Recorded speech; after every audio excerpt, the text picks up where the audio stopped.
నమస్కారం. ఈ విశ్లేషణకు స్వాగతం. ఈరోజు మనం ఒక ఇంట్రెస్టింగ్ టాపిక్ చూడబోతున్నాం. అదేంటంటే, మన జానపద కథల్లో మాయాజాలమనేది మన నిజమైన ఉద్దేశ్యాలకు తగ్గట్టుగా ఫలితాలను ఎలా ఇస్తుంది అనేది. మంచి మనసుతో చేసే పనులు నిజంగా అద్భుతాలను సృష్టిస్తాయా? ఇదంతా మనం కర్మ సిద్ధాంతం ద్వారా ఈ కథల్లో డీకోడ్ చేద్దాం. అయితే ఇక్కడ మనందరికీ వచ్చే ఒక చిన్న ప్రశ్న, అసలు ఈ విశ్వం మన మనసులోని నిజమైన ఉద్దేశ్యాలను పసిగట్టి వాటికి తగ్గట్టుగా రహస్యంగా రివార్డ్స్ ఇస్తుందా? అంటే మంచి చేస్తే అద్భుతాలు జరుగుతాయా? అదే చెడు బుద్ధితో ఏమైనా చేస్తే అది ఖచ్చితంగా బెడిసి కొడుతుందా? ఈ అద్భుతమైన కథలు చూస్తే మాత్రం 100% అవును అనిపిస్తుంది. సరే, ఇప్పుడు దీనిలోకి కాస్త లోతుగా వెళ్దాం. కర్మఫలం. దీన్నే మనం ఆధ్యాత్మిక పరిభాషలో ఒక వ్యక్తి స్వచ్ఛమైన ఉద్దేశ్యాలు, పనులు వాళ్ల ఫ్యూచర్ను ఎలా డిసైడ్ చేస్తాయని వివరిస్తాం. ఇది వినడానికి కాస్త ఫిలాసఫీలా అనిపించినా ఈ కాన్సెప్ట్ను చాలా ప్రాక్టికల్గా మనకు ఇట్టే అర్థమయ్యేలా చెప్పే 2 అద్భుతమైన తెలుగు జానపద కథలు ఇప్పుడు మనం చూడబోతున్నాం. ముందుగా మొదటి కథ, వేసవిలో మంచు దుప్పటి. టైటిల్ వినడానికే ఆసక్తికరంగా ఉంది కదూ. ఇది మండుతున్న ఎండలు, అలాగే కొన్ని గడ్డకట్టే రహస్యాల చుట్టూ తిరిగే కథ. ఇక కథలోకి వెళ్తే, మాధవ్పూర్ అనే గ్రామంలో ఎండలు మండిపోతూ ఉంటాయి. అప్పుడు రాఘవ్ అనే ఒక పేద దుప్పట్ల వ్యాపారి చాలా కష్టాల్లో ఉంటాడు. ఇక్కడ మనం 2 వ్యక్తులను, వాళ్ల మైండ్సెట్ను గమనించాలి. ఒకవైపు రాఘవ్ ఆ భయంకరమైన ఎండలో కూడా తన దగ్గరున్న ఆఖరి గుక్కెడు నీటిని దాహంతో అల్లాడుతున్న జంతువులకిచ్చేంత నిస్వార్థపరుడు. మరోవైపు చూస్తే ఆ ఊరి సర్పంచ్ ఈ భయంకరమైన వడగాల్పుల్లో ఎక్కడినుంచో రహస్యంగా చల్లటి మంచునీటిని తెచ్చి బాగా రేటు పెంచి అమ్ముకుంటూ లాభాలు చేసుకునే టైపు. రాఘవ్ మంచి మనసు మనకు క్లియర్గా కనిపిస్తోంది, కాని సర్పంచ్ రాత్రికి రాత్రే సంపాదిస్తున్న ఆ డబ్బు వెనుక ఏదో పెద్ద సీక్రెట్ ఉన్నట్టే ఉంది కదా. ఆ సర్పంచ్ సీక్రెటేంటో కనిపెట్టాలని రాఘవ్కి అనిపిస్తుంది. ఒకరోజు ఉదయాన్నే సర్పంచ్కు తెలియకుండా అడవిలోకి వెంబడిస్తాడు. అక్కడ సర్పంచ్ ఒక గుహలోకి వెళ్లడం చూస్తాడు. ఇంతకీ ఆ గట్టకట్టే గుహలోపల ఆ దురాశాపరుడైన సర్పంచ్ దాచిన ఆ చీకటి రహస్యమేమిటి? అక్కడనుంచి ఆ వింతైన మేక అరుపులు ఎందుకొస్తున్నాయి? భలే సస్పెన్స్గా ఉంది కదూ. ఇప్పుడు అసలు విషయమేంటంటే, ఆ సర్పంచ్కు ఆ మంచునీళ్లు ఎలా వస్తున్నాయో తెలుసా? ఒక సాధువు సర్పంచ్కు ఒక మంచు గుహను వరంగా ఇస్తాడు. కాని అందులో ఒక పెద్ద కండీషన్ ఉంటుంది. ఆ గుహలో ఒక మాయా మేక ఉంటుంది. అది ఆ భయంకరమైన చలిలోనే ఉండాలి. ఒకవేళ అది బయటికి వస్తే మంచు అంత మట్టిగా మారిపోతుంది. ఇక్కడ సర్పంచ్ ఆ మేక పడుతున్న నరకాన్ని అస్సలు పట్టించుకోడు. తన లాభం కోసం దాన్ని ఆ గడ్డకట్టే చలిలోనే బంధిస్తాడు. చూసారా, అతని సంపద వెనుక ఎంత స్వార్థముందో, పైగా అది ఎంత పెళుసైనదో. ఇది చూసిన రాఘవ్ మనసు చలించిపోతోంది. ఆ మేక పడుతున్న బాధను చూసి తట్టుకోలేక సర్పంచ్ ఆపుతున్నా వినకుండా ఆ మేక ప్రాణాలు కాపాడ్డానికి దాన్ని గుహ బయటకు లాక్కొచ్చేస్తాడు. అంతే, క్షణాల్లో ఆ గుహంతా సాధారణ మట్టిలా మారిపోతోంది. చలితో వణుకుతున్న ఆ మేకను బయట ఎండలో నిలబెడతాడు రాఘవ్. అప్పుడా మేక స్వయంగా మాట్లాడుతూ, నేనొక మాయామేకను, నన్ను కాపాడినందుకు నీకొక వరమిస్తున్నాను. నా పాదాల కింద ఉన్న మట్టిని తీసుకువెళ్ళి నీ దుప్పట్లపై చల్లు, అవి మంచులా మారిపోతాయి అని చెబుతుంది. ఇంకేముంది, ఆ అద్భుతమైన మాయామట్టితో రాఘవ్ తన దగ్గరున్న దుప్పట్లన్నింటినీ శాశ్వత మంచు దుప్పట్లుగా మార్చేస్తాడు. కానిక్కడే ఒక విషయం గమనించాలి. రాఘవ్ వాటిని డబ్బుల కోసం అమ్ముకోలేదు. ఆ ప్రాణాంతకమైన వేసవి తాపం నుండి ప్రజలను రక్షించడానికి ఊరందరికీ ఫ్రీగా పంచుతాడు. రాఘవ్ చేసిన ఒక చిన్న నిస్వార్థమైన పని ఊరు మొత్తానికి ఒక అద్భుతాన్ని బహుమతిగా ఇచ్చింది. మరి దురాశకుపోయిన సర్పంచ్ పరిస్థితి ఏంటి?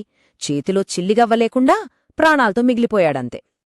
సరే, మొదటి కథ ఎంత అద్భుతంగా ఉందో కదా. ఇప్పుడు రెండవ కథ చూద్దాం. దీని పేరు అసూయపడే సోదరుడి విధ్వంసం, చేదు విత్తనాలు నాటడం. మనలో పుట్టే అసూయ అనే చేదు విత్తనం ఎలాంటి భయంకరమైన ఫలితాలునిస్తుందో ఈ కథలో మనం చూస్తాం. ఇక్కడ 2 రైతు సోదరుల మైండ్సెట్ ఎలా ఉంటుందో అర్థం చేసుకుందాం. చిన్న తమ్ముడు మనీష్ చాలా దయగల మనసున్నవాడు. తన శనగ పంటను కంటికి రెప్పలా చూసుకుంటూ రాత్రింబవళ్లు పొలంలోనే ఉంటూ కేవలం తన కష్టాన్ని మాత్రమే నమ్ముకుంటాడు. కాని పెద్దన్న సూరజ్ మాత్రం కంప్లీట్ ఆపోజిట్. ఖరీదైన కెమికల్స్ వాడుతూ తమ్ముడికి తనకంటే ఎక్కువ పంట పడుతోందని ఎప్పుడూ లోపల కుమిలిపోతూ ఉంటాడు.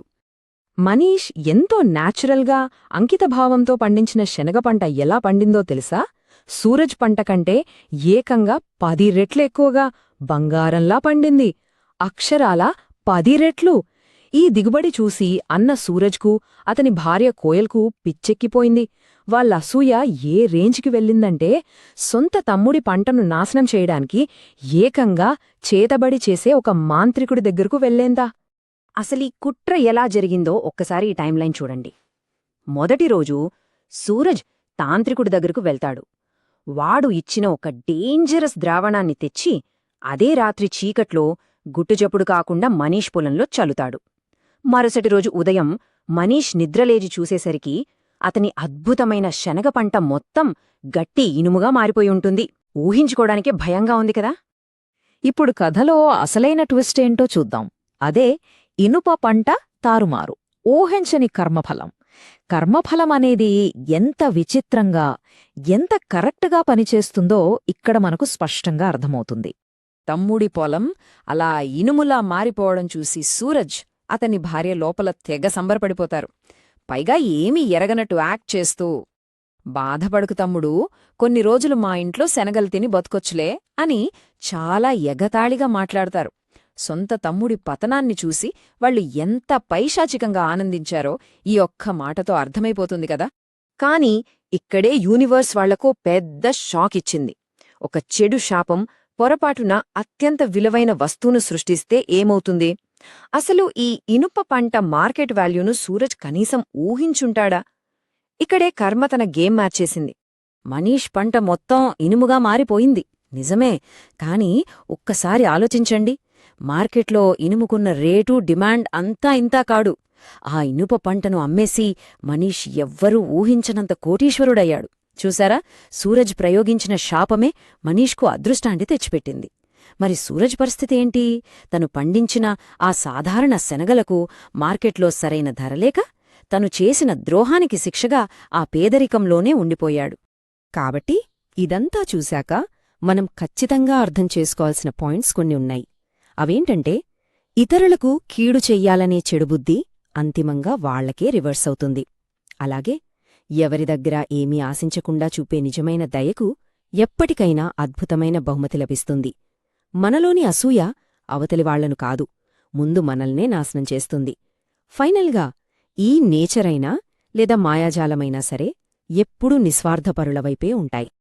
ఇక ముగించే ముందు మీ అందరికీ ఒక చిన్న థాట్ వదిలేస్తున్నాను. ఒకవేళ మన అత్యంత లోతైన రహస్యమైన ఉద్దేశ్యాలను రేపు నిజంగా పంటగా కోయాల్సి వస్తే అవి ఎలాంటి రిజల్ట్స్ ఇస్తాయి? అవి అందరికీ ఉపయోగపడే మంచు దుప్పట్లులాంటి చల్లటి అద్భుతాలనిస్తాయా? లేక నిరుపయోగంగా మిగిలిపోయే సాధారణ శనగల్లా మిగిలిపోతాయా? మన కర్మల గురించి మనమే ఆలోచించుకోవాలి కదా. సరే, ఈ కథల విశ్లేషణ మీ అందరికీ చాలా ఇంట్రెస్టింగ్గా అనిపించిందని ఆశిస్తూ మరో ఆసక్తికరమైన టాపిక్తో మళ్ళీ కలుద్దాం.